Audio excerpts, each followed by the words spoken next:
Olá! Estamos começando mais um programa da série Fazendo Escola.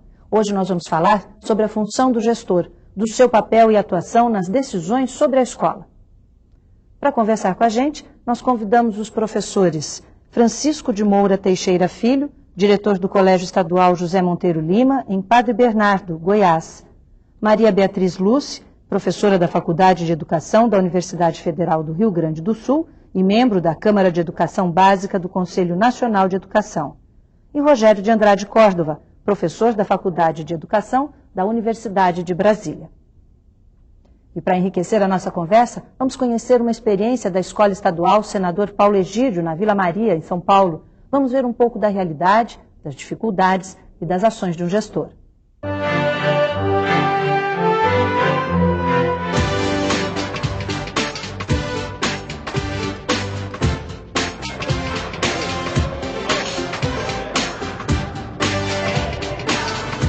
A verdadeira educação democrática se estabelece através do enfrentamento de questões básicas como o acesso, a permanência e gestão democrática articulada a projetos em que a relevância social da educação articula a inclusão de camadas populares na educação de qualidade pública e gratuita.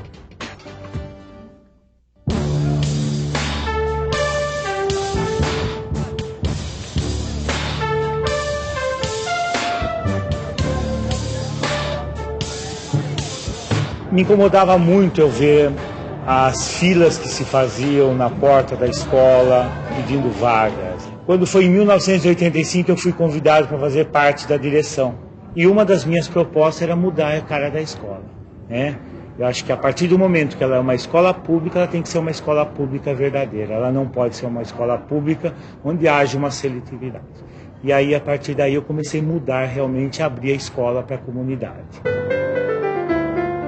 A criação de situações de respeito e consideração com relação ao espaço da escola, a inclusão do lúdico para tornar o dia a dia mais prazeroso, é fundamental para que toda a comunidade escolar esteja consciente de que aquele espaço é também dela.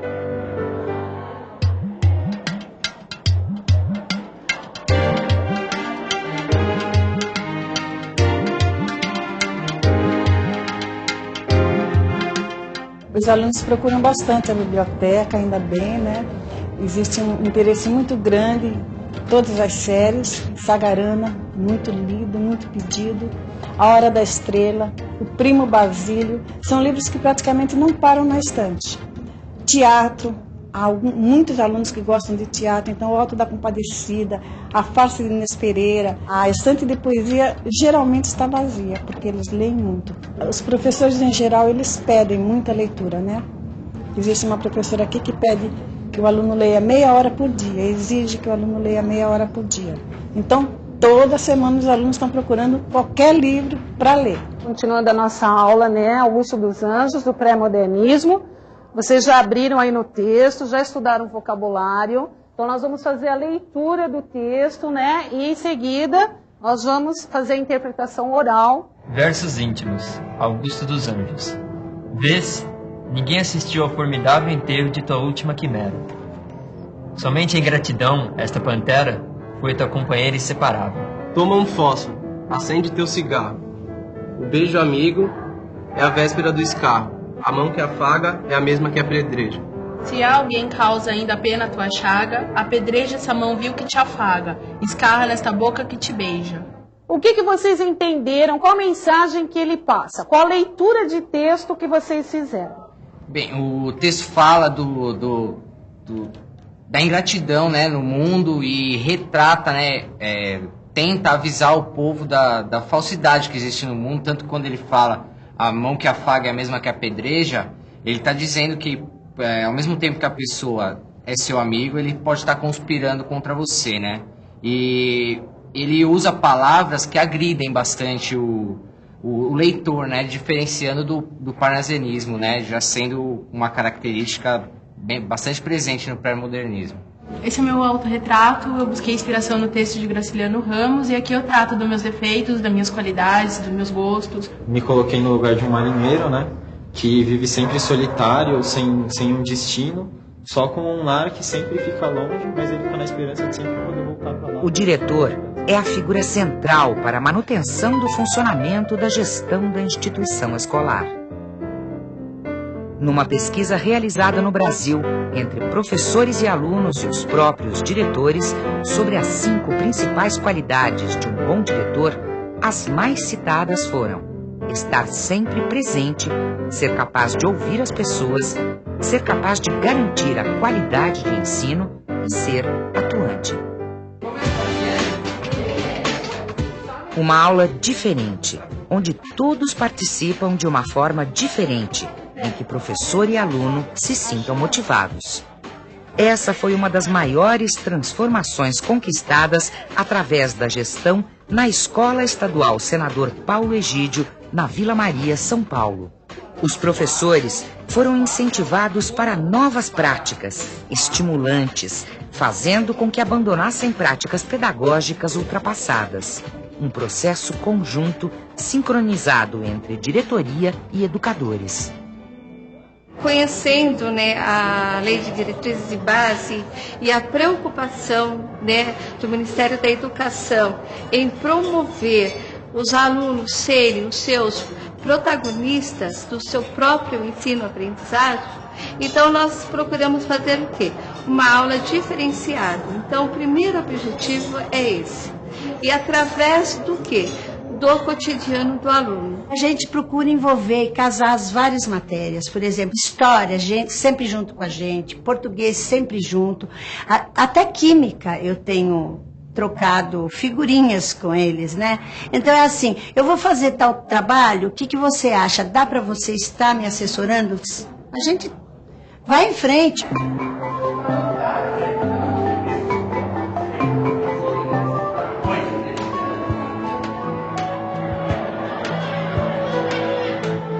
Eu tento no meu dia a dia estar realmente fazendo uma relação, né? Porque se você não viver bem dentro daquele ambiente que você trabalha, dificilmente as coisas também virão acontecer. Você tem que ter uma boa relação além da comunidade, com a tua comunidade dentro da escola também. O aluno, o professor e os funcionários em si. Porque senão realmente a coisa tem que caminhar todos eles juntos, né? Um bom diretor é aquele que consegue administrar legal a escola, né? Deixar ela boa pra gente. Tem uma relação legal com os alunos da escola. Bom, sempre quando eu preciso de alguma coisa da diretoria, é só falar com ele que tá lá.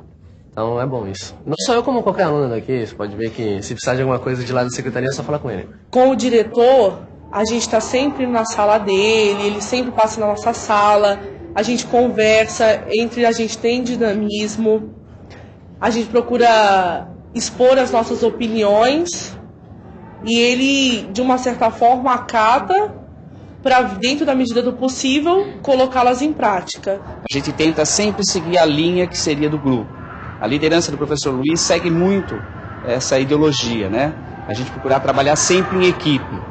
Essa é a intenção sempre do nosso trabalho. Nós vamos então iniciar nossa reunião hoje de HTPC e o tema que eu gostaria de estar discutindo é o nosso projeto político-pedagógico, e dentro do projeto político-pedagógico a gente vai estar discutindo o nosso tema do projeto São Paulo 450 anos.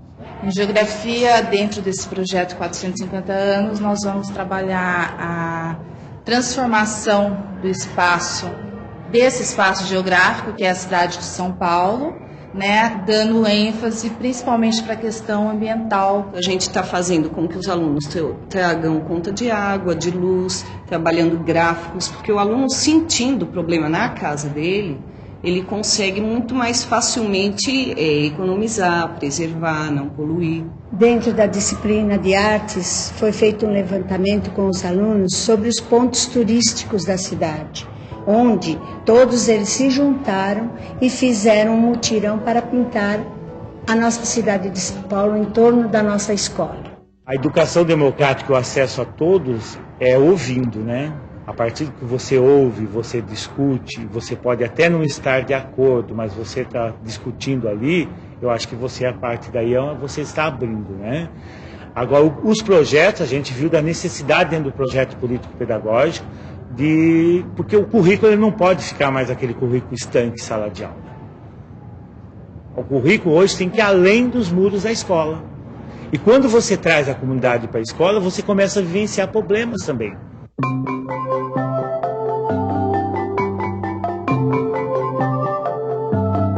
Boa tarde, pessoal. Nós estamos iniciando então a nossa reunião do conselho. Então a gente vai estar discutindo alguns itens da nossa pauta de reunião, fazer uma discussão e uma avaliação do nosso projeto político-pedagógico. E fazer com que esse aluno também permaneça na escola, embora não seja esse o ponto crucial do objetivo pedagógico da escola. A prioridade máxima é garantir esse acesso e que ele permaneça e saia daqui com uma bagagem de conhecimento que ele possa enfrentar a difícil luta aí fora, né, no mercado de trabalho. Eu gostaria então que as mães estivessem comentando um pouquinho o que está achando, como é que os filhos estão trabalhando. Eles estão achando assim, tem um objetivo maior, um interesse maior de fazer os trabalhos, eles fora nos finais de semana eles se reúnem para fazer e na hora da apresentação eles ficam empolgados, eles gostam quando a direção participa quando eles vão fazer a apresentação do trabalho e isso estimula, né? Eles a se dedicarem cada vez mais. O diretor, ele chama, todo mundo chama os pais para vir para a escola. Porque se todo mundo se conscientizasse e viesse ajudar, a escola seria ótima. Então eu acho que da mesma maneira que a gente quer o bem, que a escola é nossa, então a gente tem que procurar fazer uma coisa, da mesma maneira que a gente cuida de casa, a gente tem que cuidar da escola também, que é onde a gente deixa os nossos filhos, então tem que ser um lugar bom, né?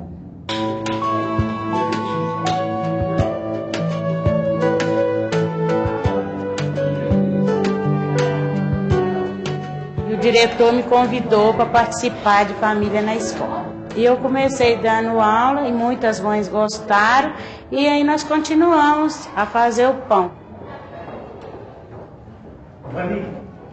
Vamos lá, vamos ver o balancete.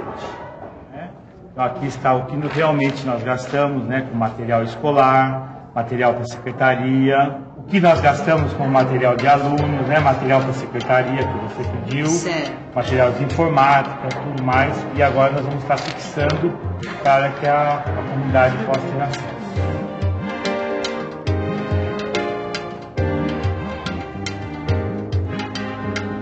O meu cargo aqui na Escola Senador Paulo Egídio é de professor, né? Então, o grande ponto de interrogação que fica é o seguinte: realmente, quem vê, será que ele vai continuar com uma administração? Né? Porque se ele não pode ser escolhido, né? Então, se ele vier para a escola e não continuar, realmente a escola vai sofrer muito. Né? Então, a gente tem um pouco assim de receio, sim, né? Se a pessoa que for continuar, ela não continuar com a linha que vem sendo desenvolvida. Mas eu acho que a própria escola vai exigir dela que hoje que ela continue nessa linha. Eu não fui indicada, então eu tenho uma autonomia para desenvolver um trabalho mais livremente, né? Junto com a minha comunidade, que é o que eu digo. O que eu devo à minha comunidade. Está entendendo? Que é para ela que eu trabalho. A escola somos todos nós. Professor, direção, vice-direção, bibliotecários, ASG, enfim, todos. O projeto político-pedagógico ele vai exatamente mudar a postura, a prática pedagógica do professor, a maneira de como nós vamos interagir com os alunos, com a comunidade. Então, o projeto ele tem essa finalidade de mudar e mudar para melhor. Quando está bem bonito, daí já às vezes muda o corpo docente. Então tem que iniciar todo ano o projeto por esse motivo. E com a saída da direção, eu acredito que talvez não vai ter assim, vai haver a continuidade sim, que a gente está deixando preparado, inclusive o projeto político-pedagógico da escola é por 4 anos, então é 2003, 2004, 2005 e 2006. Até 2006 está previsto, já através de projetos, a gente pode incluir mais, tirar alguns, então pode haver essa mudança. Mas eu acho que tudo que já está incorporado dentro da nossa comunidade, lá no coração dos nossos alunos, isso acho que ninguém mais tira. O endereço muda, a prática não. Em cada escola, o diretor deve atuar como conciliador. O gestor precisa acompanhar todos os passos, ouvindo todos. Um trabalho que não é fácil, que exige uma visão abrangente de tudo o que está acontecendo dentro e fora da escola. Pesquisas, reuniões, debates, implantação passo a passo. Cada um tem uma receita, mas todos têm o mesmo ingrediente: a participação.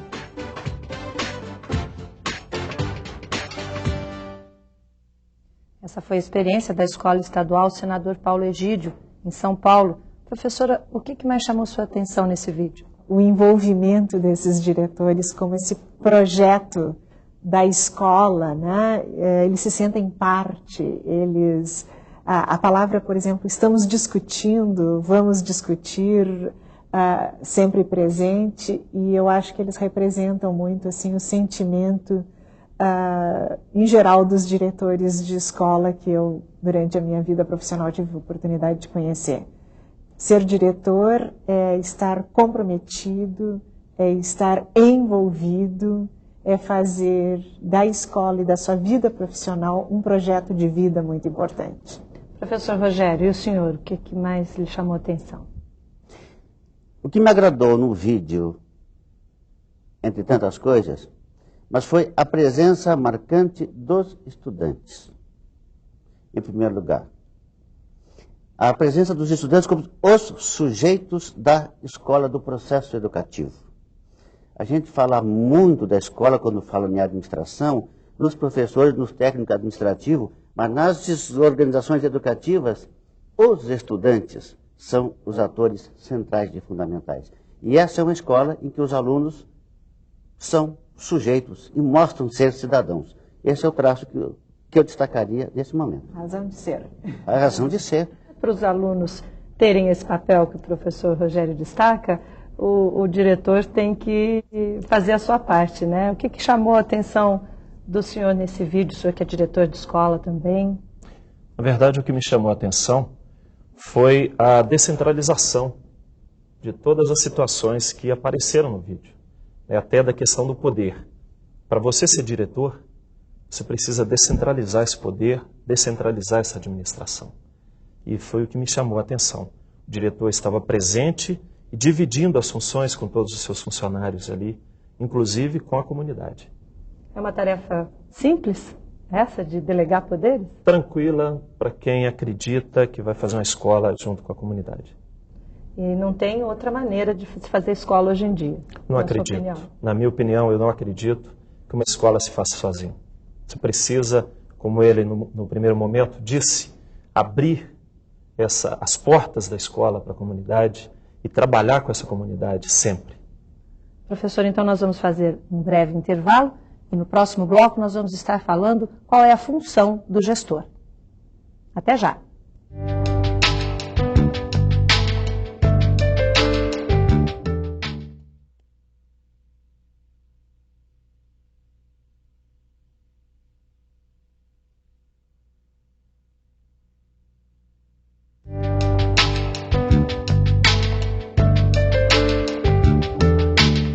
Estamos de volta com o TV Escola. Hoje a nossa discussão é sobre a função do gestor. Professora Maria Beatriz, então, qual seria, na sua opinião, o papel do gestor? Bem, antes de pensar no papel do gestor, eu sempre gosto de pensar o que significa gestor. Essa palavra que é uma palavra de moda agora, né? Nós tradicionalmente falávamos o diretor de escola. Em alguns sistemas estaduais ou municipais se fala o coordenador da escola, mas em geral o diretor é a palavra tradicional. Desde alguns anos a gente vem usando esta palavra gestor, que pode ter vários significados. E eu gosto de pensar da raiz dessa expressão gestor. Vem de gestio, né? Gestio é a mesma raiz latina de gesto, que nos leva a pensar em ação, né?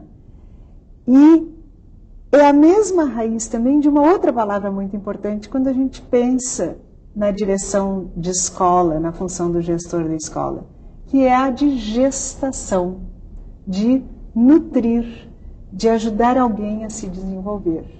Então eu sempre acho que, como nós precisamos de imagens e de ideias inspiradoras, que a gente pode pensar no papel do gestor, aquela pessoa que na escola, e não é só ela, mas ela é uma pessoa fundamentalmente responsável e comprometida com a gestação, a nutrição de todo o processo de aprendizagem. E de aprendizagem entendida, assim, a tarefa da escola é a formação do cidadão. Formação no sentido maior, cidadão no sentido maior. Então, o gestor é aquela pessoa que faz gestos, que conduz a ação, que alimenta o trabalho de todos numa organização complexa, que é a escola, para a formação dos jovens cidadãos. Professor Rogério, concorda? Eu concordo, evidentemente, com as observações da professora Maria Beatriz. Mas eu confesso a minha preferência pessoal e o meu entendimento de que o diretor da escola ele tem a função dirigente. Ele é o dirigente. A escola trabalha em função de um projeto, que é uma intencionalidade, que é uma proposta política, que é uma proposta filosófica. Então, o trabalho número 1 do diretor, junto com a sua equipe, evidentemente, é ver se a escola, se a organização, caminha na direção do projeto. Evidentemente, para que isso aconteça, essa direção, ele vai ser o líder, e é muito interessante como ele está sempre presente, mas esse é o papel, ao meu ver, evidencia muito o papel do diretor ou da diretora, do dirigente.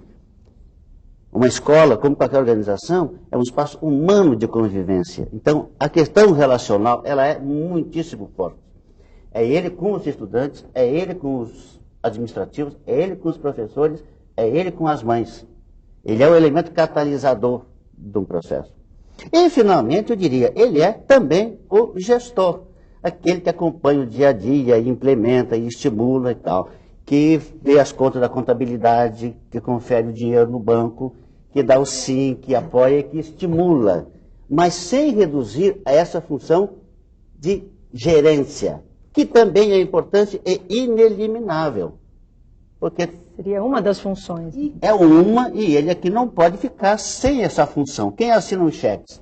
Quem dá as ordens? Rogério, agora uma coisa importante também, eu acho, de nós comentarmos, que hoje cada vez mais nós tendemos a não dizer assim, ó, o gestor da escola. Nós falamos na gestão da escola como uma coisa que se faz também coletivamente. Claro que, embora todas as instituições, principalmente sendo uma instituição pública, mas mesmo as escolas privadas, nós precisamos ter uma pessoa que seja responsável, é a assinatura de alguém num certificado, num atestado, numa conta bancária. Quer dizer, nós temos que ter o cidadão profissional, funcionário público, professor que está diretor, que é diretor da escola responsável. Mas o que eu queria chamar a atenção, é que a gente não deve, assim, quando fala do diretor da escola, na maior parte dos bons casos hoje de escolas que têm uma boa gestão, que têm um bom projeto político-pedagógico, que se preocupam com a aprendizagem e formação,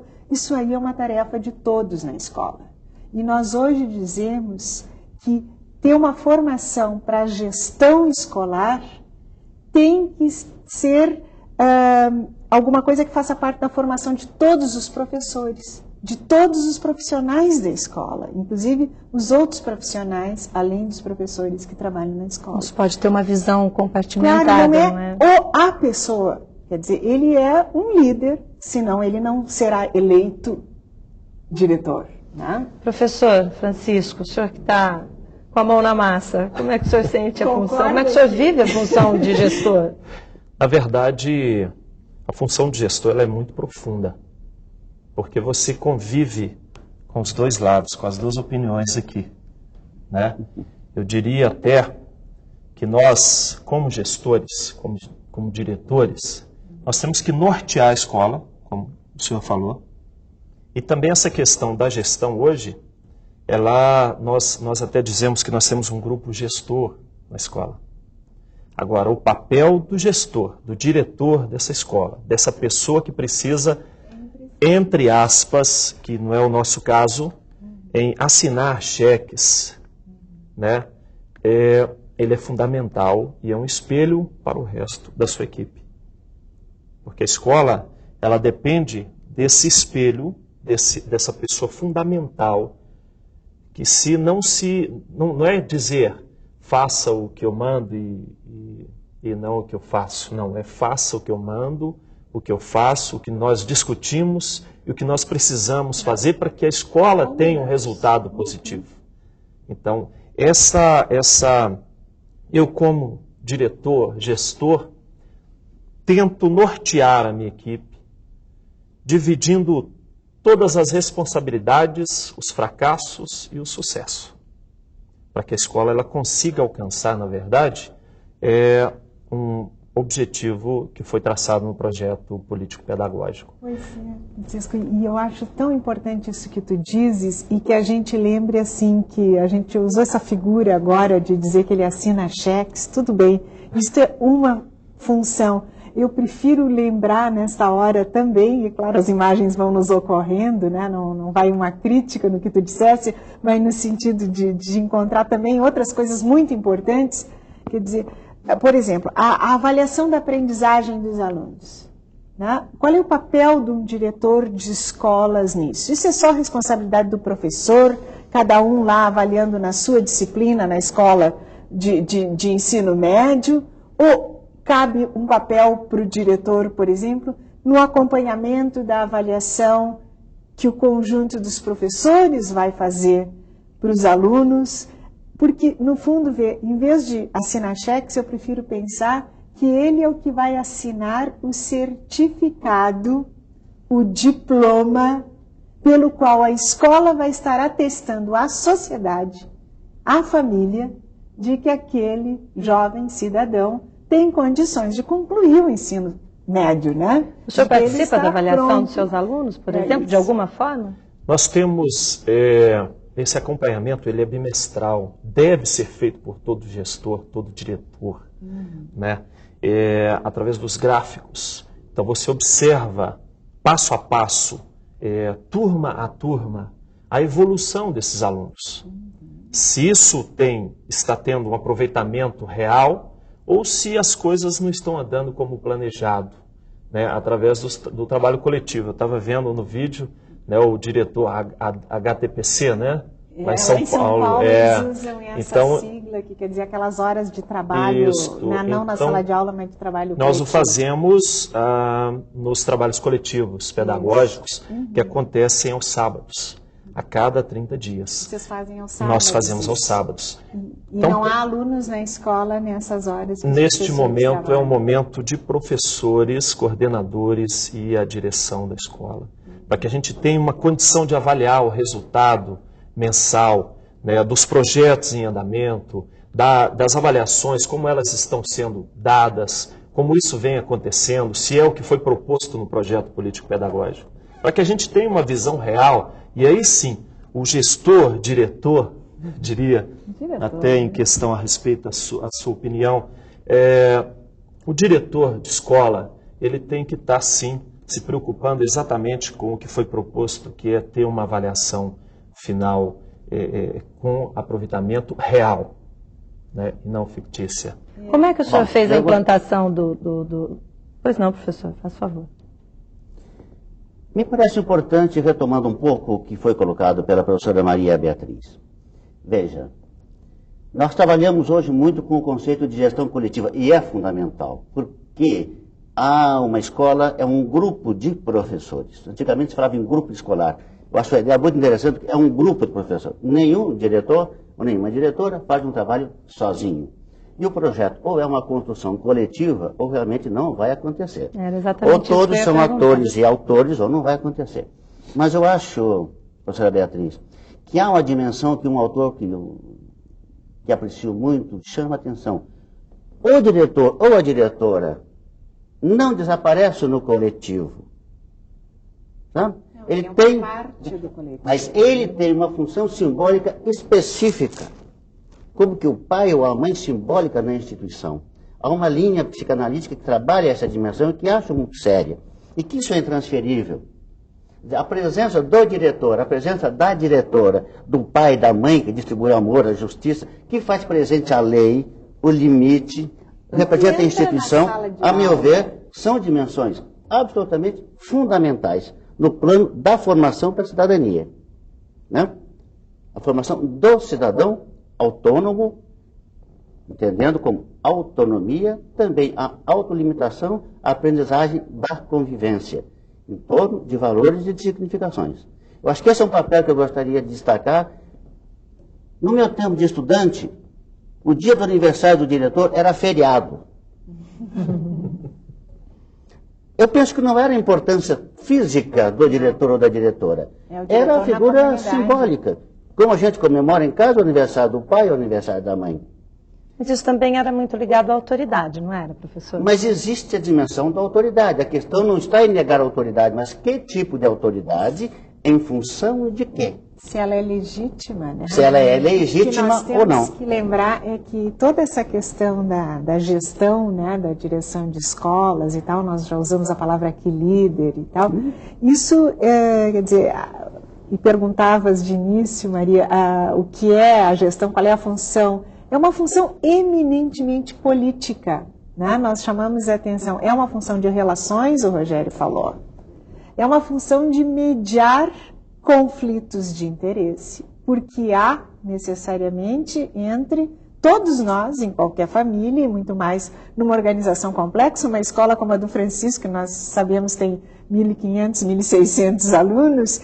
Quantos professores, Francisco? 43. Né? Então, nós temos conflitos de interesse. Então, uma das coisas que eu acho muito importante da gente ver, e por isso, né, a figura do diretor também como um cidadão exemplar e como um administrador da coisa pública exemplar. Nós estamos pensando numa escola republicana, numa escola que faz a educação de todos para melhor convivência, né, numa sociedade democrática.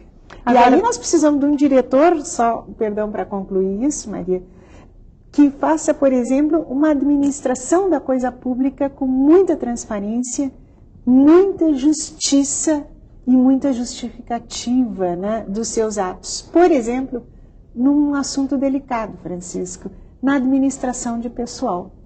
Quer dizer, a postura do diretor ao, junto com os professores, administrarem as próprias regras de convivência, de pontualidade, de cumprimento dos deveres, né? De acolhimento e defesa dos direitos dos alunos e dos professores e dos outros trabalhadores, né, profissionais que trabalham na escola, é fundamental. E é uma das áreas mais difíceis onde às vezes a gente vê que a escola, os diretores, às vezes não conseguem dar um bom exemplo para a formação do cidadão de como a gente exige de todos em igual medida. Professor, como é que foi na prática a implantação dessa gestão compartilhada, vamos dizer assim, na sua escola? Como é que o senhor fez? O senhor chamou os professores, sentaram-se e falaram como que nós vamos fazer? Bom, na verdade, quando você fala gestão compartilhada, as pessoas já imaginam que é apenas a eleição do diretor. Isso não é suficiente. Não, não é. Não é. Primeiro que você tem que dividir isso com todo o grupo, com todos os docentes, com os alunos, com os pais, e convidar esses pais para a escola. Mas como é que o senhor fez isso? Bom, a nossa escola era a pior do estado de Goiás. Uma escola complicada, onde tinha drogas, né, um acesso muito grande de pessoas que atrapalhavam os nossos alunos nesse sentido. E nós tivemos que tomar algumas posições com relação à mudança desse comportamento. E as pessoas não acreditavam. Até no início, né, me falavam assim, você é louco. Isso aí não tem jeito. Isso não tem jeito. Você precisa resolver o problema. Mas você não vai dar conta. Eu falei, eu vou dar conta.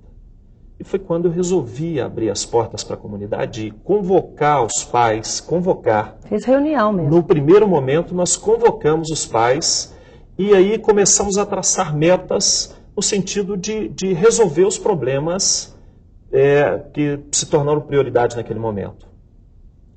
E a escola era uma escola que não tinha nenhuma estrutura, né? E os alunos, a autoestima muito baixa, né? É um negócio complicado. E essa convocação, eu fui à rádio da cidade e falei, ó, se vocês não forem à escola, nós não vamos ter como administrar. E os pais começaram a vir. E aí nós começamos a traçar projetos. Há educadores que discordam dos projetos, mas nós trabalhamos com projetos construídos lá pela comunidade, que são diferentes daqueles que são impostos pela administração central. Que às vezes atrapalham a escola com excesso de atividades que não fazem parte do projeto do grupo. Né? Então, sim. Nós vamos continuar essa discussão no próximo bloco. Vamos fazer um pequeno intervalo. Em 1 minuto nós voltamos com o Fazendo Escola discutindo a função do gestor. A gente volta já.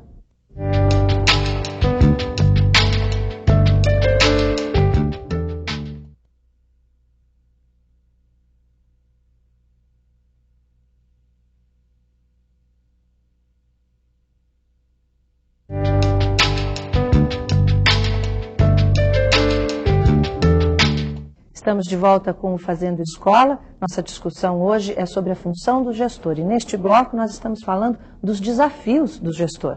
Professor Francisco, o senhor estava nos contando das dificuldades que o senhor enfrentou para implantar a sua gestão compartilhada na sua escola. Um dos desafios foi trazer a comunidade para dentro da escola. Exato. Primeiro porque quando você abre as portas da escola, né, para a comunidade, ela se torna corresponsável, ou talvez responsável mesmo, pela administração da mesma, em todos os sentidos. Eu diria até que é importante que a comunidade esteja permanentemente lá. Isso mudou a vida do nosso alunado, isso melhorou os resultados. Posso fazer uma pergunta? O senhor conseguiu acabar com o problema da droga, do tráfico na sua escola? Consegui. As pessoas que duvidavam...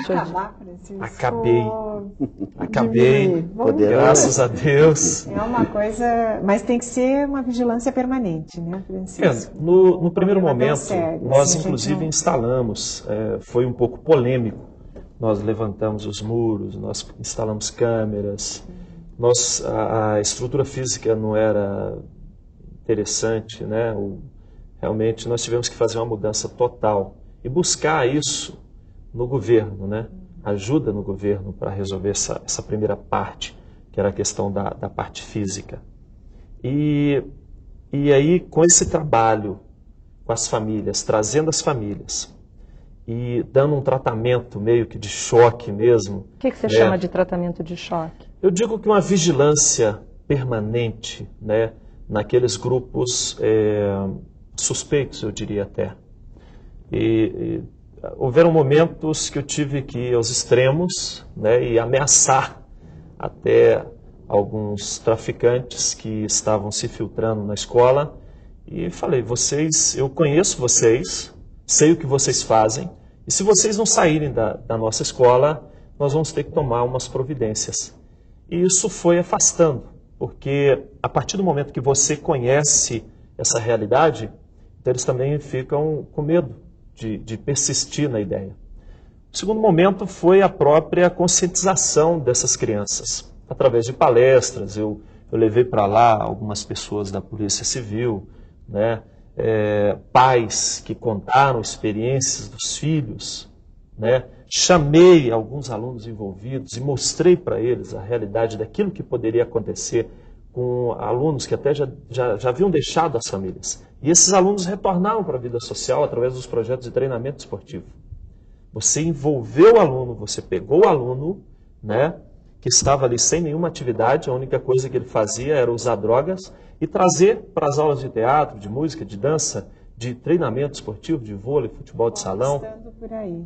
Nas áreas de meio ambiente nós temos projetos e fomos envolvendo esses alunos ao ponto deles se tornarem responsáveis pela escola, escola pelo mais bom completa, andamento né? pedagógico. Exatamente. Até Então, porque você não podia se preocupar com conteúdo se essa parte não funcionava Pois bem, não é? Isso é que De eu forma acho alguma. que é uma coisa importante da gente sempre conversar Como conciliar, e assim, digamos, colocar na mesa das nossas discussões, né?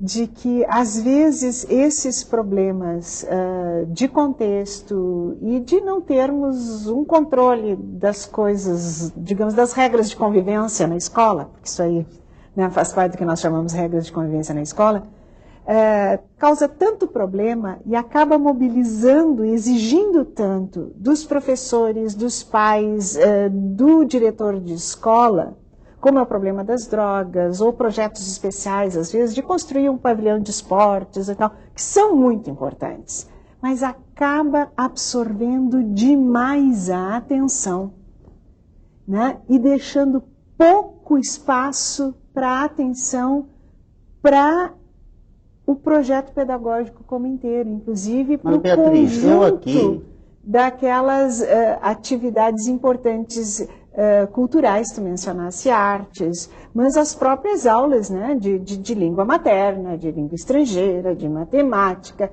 de ciências, de estudos sociais, que são fundamentais na formação que se espera também de uma escola de ensino médio, né? Pois é. Agora veja, retomando a partir da colocações da professora Maria Beatriz e do trabalho, do relato do professor Francisco, eu me sinto muito orgulhoso de tê-la aqui ao meu lado, porque eu vejo uma expressão brasileira contemporânea de um educador como foi Makarico na Rússia, no século passado, trabalhando exatamente com a juventude, com esses problemas.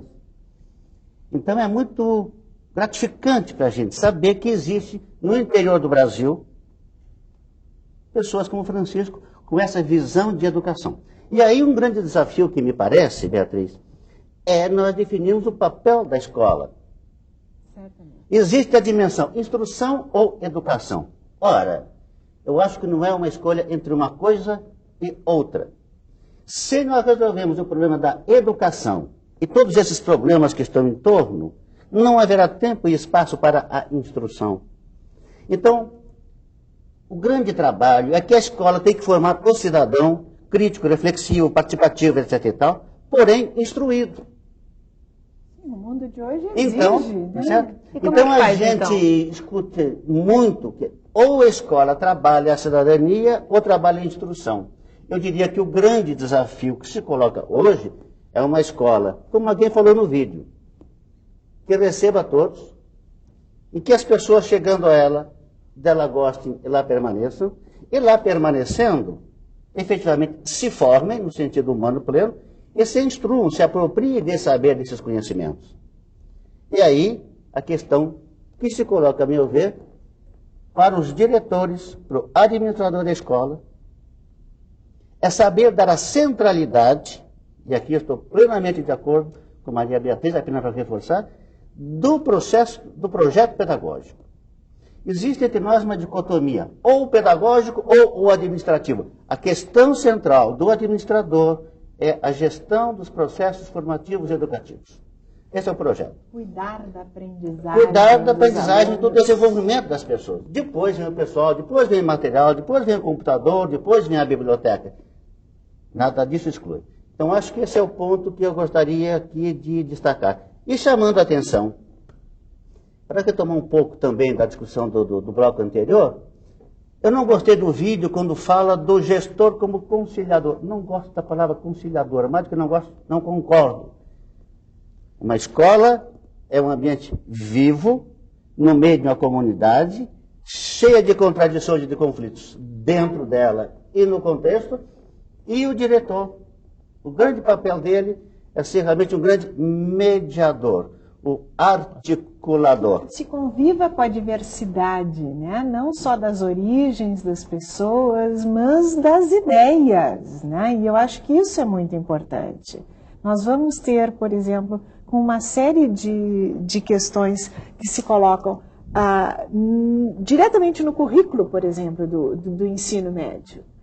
Todas as nossas escolas hoje, né? Acho que tem que problematizar e discutir com as famílias, com os próprios jovens, e não é uma discussão só de professores, por exemplo, sobre os próprios objetivos principais, quer dizer, nesta nossa escola, como é que vocês resolveram, por exemplo, vamos preparar o aluno para seguir para a educação superior, ou vamos, assim, imaginar que nenhum deles, ou se depois algum deles conseguir ir para a educação superior, nenhum deles vai adiante, nós temos que preparar o melhor possível para eles, entende? Irem para o mercado de trabalho, a sua vida escolar, no máximo fazer um curso técnico rápido. Como é que vocês estão fazendo? Esse seria mais um desafio, discussão? a elaboração do currículo? Foram colocados 2 grandes desafios aqui, esse seria um terceiro? A elaboração do currículo? Com certeza. Você compatibilizar um currículo que pede que você forme um cidadão com, por exemplo, o Enem, o PAS, aqui em Brasília, no UNB, com outro currículo. Vocês estão na área de abrangência da UNB, então não tem essa possibilidade deles irem prestando alguns exames no ensino médio, né? Porque a gente está falando para o Brasil inteiro, é importante a gente situar isso. Então, esses exames que vão fazer no ensino médio permite que eles já se habilitem no processo seletivo da UNB, quer dizer, não precisam entrar no vestibular comum das universidades públicas, né? Exato. Então, e mais aquele currículo que já é preparado pelo Estado. Então, nós tivemos que compatibilizar tudo isso e mais a realidade do município. Então, você forma um cidadão, é um grande desafio. Você forma um cidadão e você prepara esse cidadão para a universidade. Quando nós entramos, quando nós assumimos a escola, então você chegava numa sala e perguntava: qual a perspectiva de vida de vocês? O que vocês estão pretendendo? Em que universidade vocês vão ingressar?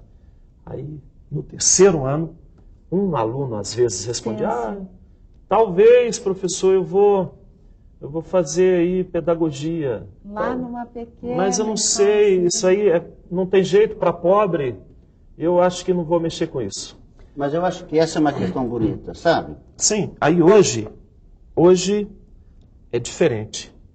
Nós resgatamos a autoestima desse aluno, por isso que nós formamos o cidadão, preparando para a universidade. E os professores acreditam e os pais acreditam que estes seus filhos e seus alunos serão capazes de cursar o UNB, por exemplo? Eles são capazes, tanto é que nós temos alunos na UNB. E acreditam hoje na escola. Isso é uma a comunidade mudança hoje, substancial, sim, e a gente... Não tenha dúvida. A escola hoje, ela é respeitada. Ela é respeitada. Nós tivemos aí o resgate da autoestima de toda a comunidade. A comunidade hoje cuida da escola como se fosse dela. Ela não é... Por isso que eu digo, o gestor ele precisa ser descentralizador. Quando você fala assim, eu vou cuidar dessas questões aí das drogas e tal, e vai esquecer o lado aí do ensino-aprendizagem? Não, de forma alguma. Se você descentraliza isso, se você trabalha com projetos, digamos assim, firmes, que possam dar um retorno expressivo para a comunidade, com certeza você vai alcançar os dois lados. Projetos contextualizados dentro das matérias que foram colocadas. Dá um exemplo para a gente, professor. Por exemplo, meio ambiente em ação. Meio ambiente em ação.